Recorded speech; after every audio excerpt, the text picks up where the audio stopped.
तो हेलो दोस्तों, आज हम जो है बेल्ट एंड रोड इनिशिएटिव को जो है पूरा मैप में देखने वाले हैं और ये में भी देखने वाले हैं कि इसकी इनिशिएटिव कब हुई, कहाँ से हुई और इसको एक्चुअली काउंटर करने के लिए अभी मैं बता दूं तो $600 बिलियन का जो है एक G7 ने जो है लॉन्च किया है, जिसका नाम है partnership for global infrastructure and investment.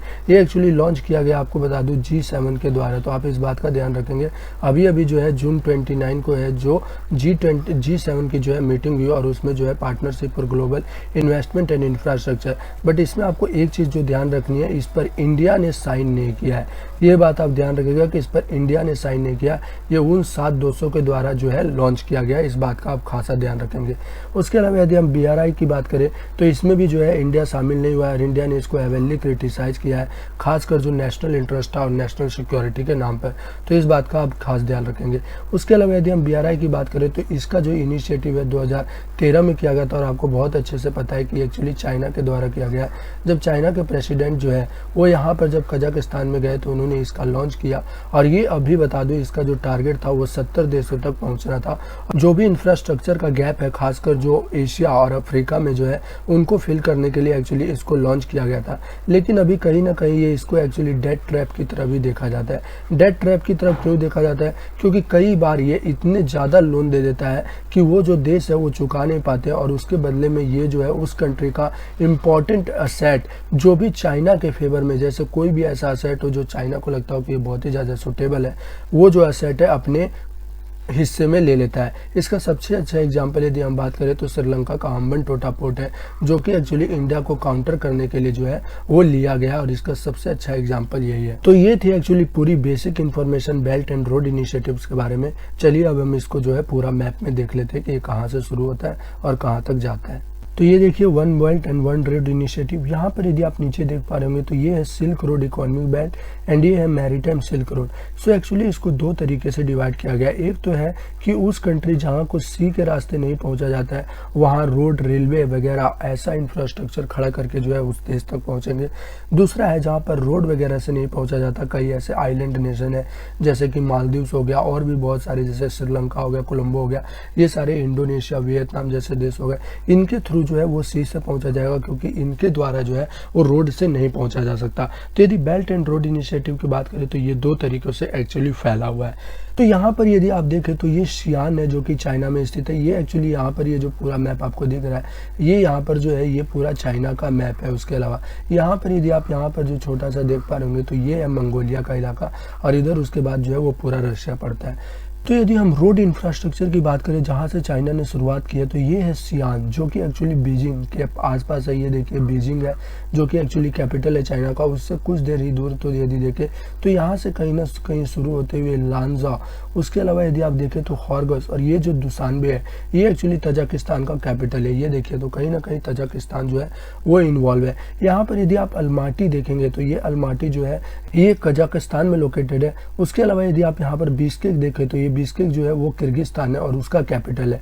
उसके अलावा यहाँ पर कहीं ना कहीं आपको उज्बेकिस्तान दिख रहा होगा और यहाँ पर जो स्मार खंड है ये भी एक्चुअली उज्बेकिस्तान में और यहाँ पर जो है ये पूरा इंफ्रास्ट्रक्चर का जो प्रोजेक्ट है वो फैला हुआ है। यहाँ पर आपको दुशानबे दिख ही रहा होगा।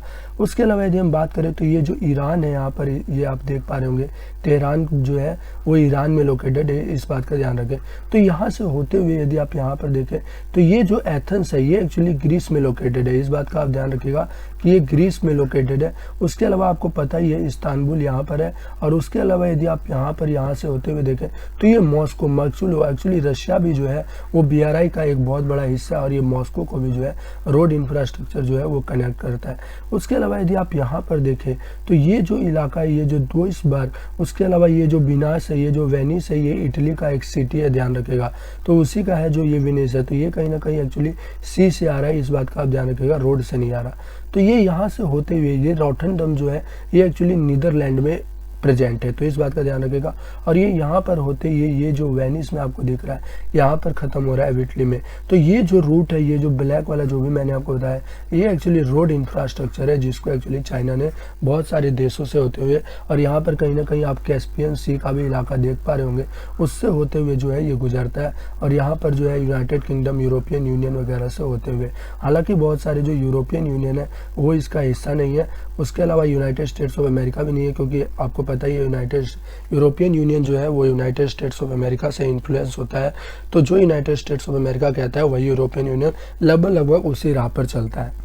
तो ये जो हमने देखा एक्चुअली, ये तो हमने देखा कि रोड के थ्रू एक्चुअली कैसे जो है वो BRI फैला हुआ है। अब चलिए हम सी के जरिए देख सकते हैं, यानी कि मारीटाइम सिल्क रोड इनिशिएटिव एक्चुअली कैसे पहुंचा हुआ है।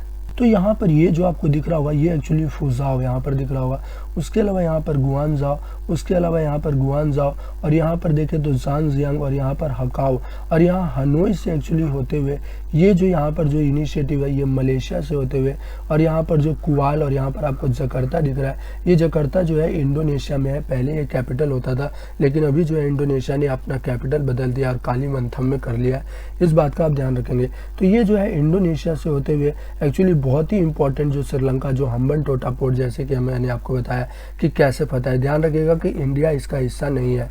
इस बात का आप खासा ध्यान रखिएगा कि इंडिया इसका हिस्सा नहीं है। तो ये श्रीलंका का एक्चुअली जो हम्बनटोटा पोर्ट है वो एक्चुअली यहीं पर लोकेटेड है। तो इस बात का ध्यान रखिएगा, श्रीलंका के हम्बनटोटा पोर्ट। और इधर यदि आप देखें तो यहाँ पर जो है नैरोबी एक्चुअली केनिया में भी इसका है। और ये जो आपको यहाँ पर ये दिख रहा है दीजीबौती में तो एक्चुअली उसका एक पूरा मिलिट्री बेस ही है जो नेवी के लिए। इस बात का आप ध्यान रखिएगा। तो पूछा जा सकता है कि चाइना का एक्चुअली मिलिट्री बेस कहाँ है, तो ये है दीजीबौती में, एक्चुअली यहाँ से जो है इंडिया को घेरने के लिए। आपको बहुत अच्छे से पता होगा एक पियर स्टम्प चल रहा है जो कि एक्चुअली पूरा इंडियन ओशन में और एक्चुअली इधर के पूरे इलाकों में। और ये जो यहाँ पर आपको ग्वादर पोर्ट दिख रहा है एक्चुअली ये भी है चाइना पाकिस्तान इकोनॉमिक कॉरिडोर। ये भी एक्चुअली BRI का एक इनिशिएटिव है यहाँ से सर्कल करने के लिए। ये जो पूरा इलाका आता है बलूचिस्तान वगैरह से होते हुए ये भी एक्चुअली BRI में आता है। आप इस बात का ध्यान रखेंगे। तो ये देखिए ये जो पूरा रेड सी से होते हुए जो है ये बहुत ही आगे तक जाता है। और ये एंथस एक्चुअली ग्रीस में लोकेटेड है और ये पूरा यहाँ तक जाता है। तो ये है एक्चुअली मारीटाइम का इलाका और यहाँ से जो है वो चाइना जो है अपने BRI इनिशिएटिव को हैंडल करता है। तो ये अभी यदि मैं बता दूँ तो प्रेजेंट में जो है वो 60 देशों तक पहुँचा हुआ है और इसका टारगेट कहीं ना कहीं जो है वो 70 देशों तक पहुंचने का था। और इसके लिए जो है एक्चुअली $1 ट्रिलियन का जो है इसने प्रोजेक्ट रखा था। लेकिन हालांकि अभी जो कुछ दिनों में जो दिख रहा है इसकी इन्वेस्टमेंट थोड़ी सी ढीली पड़ रही है। कई बार ऐसा क्राइसिस देखने को मिल रहा है कि वो लोन नहीं चुका पा रहे हैं कई देर, और कहीं ना कहीं चाइना को भी जो इन्फ्लुएंस है या जो बाकी देश है तो वो लोग भी उन लोगों के इन्फ्लुएंस की वजह से भी जो है चाइना कहीं ना कहीं लोन नहीं दे पा रहा है और चाइना से कई लोग लोन नहीं ले पा रहे हैं। लेकिन ध्यान रखिएगा कि चाइना से लोन लेने वाले लोग जो है अभी भी बहुत है। एक्चुअली कई बार क्या होता है कि जो छोटे देश होते हैं, जो आम देश होते हैं, जैसे अफ्रीकन देश हो गया, कई एशिया में ऐसे देश है, वो IMF वगैरह के पास यदि गुहार लगाते हैं तो वो लोन नहीं देते, क्योंकि आपको पता ही होगा एक्चुअली वहाँ पर यूनाइटेड स्टेट्स ऑफ अमेरिका बैठा हुआ है और वेस्ट का एक्चुअली एशिया और अफ्रीका के प्रति जो रुख होता है वो जनरली अच्छा नहीं होता। तो जिसकी वजह से क्या होता है कि चाइना एक अल्टीमेट मीडियम बनता है एक्चुअली लोन का, और बहुत सारे जो लोन है वो चाइना प्रोवाइड करवाता है दूसरे देशों के। तो ये भी कहीं ना कहीं बहुत ही इंपॉर्टेंट एक्चुअली बन जाता है BRI प्रोजेक्ट के, और वो देता है एक्चुअली इंफ्रास्ट्रक्चर को डेवलप करने के लिए। और मैंने आपको शुरू में ही बताया कि कई बार वो इतना लोन दे देता है कि देश जो है वो चुका नहीं पाते हैं और जिसके बदले में उनको इंपॉर्टेंट असेट्स अपने देश का जो है वो लूज करना पड़ता है। और जिसमें सबसे अच्छा एग्जाम्पल मैंने आपको बताया कि हम्बनटोटा पोर्ट जो कि श्रीलंका में स्थित था। उसके अलावा यदि हम बात करें तो कहीं ना कहीं ये एक्चुअली एनसर्कल करने के लिए कई ऐसे जो इसके एनिमी है उनको एनसर्कल करने के लिए भी जो है या उनको काउंटर करने के लिए जो है वो BRI प्रोजेक्ट है जो है उसकी बहुत ही ज़्यादा मदद करता है। तो आप इस बात का भी ध्यान रखें। तो उम्मीद है दोस्तों आपको ये पूरा BRI प्रोजेक्ट समझ आया होगा।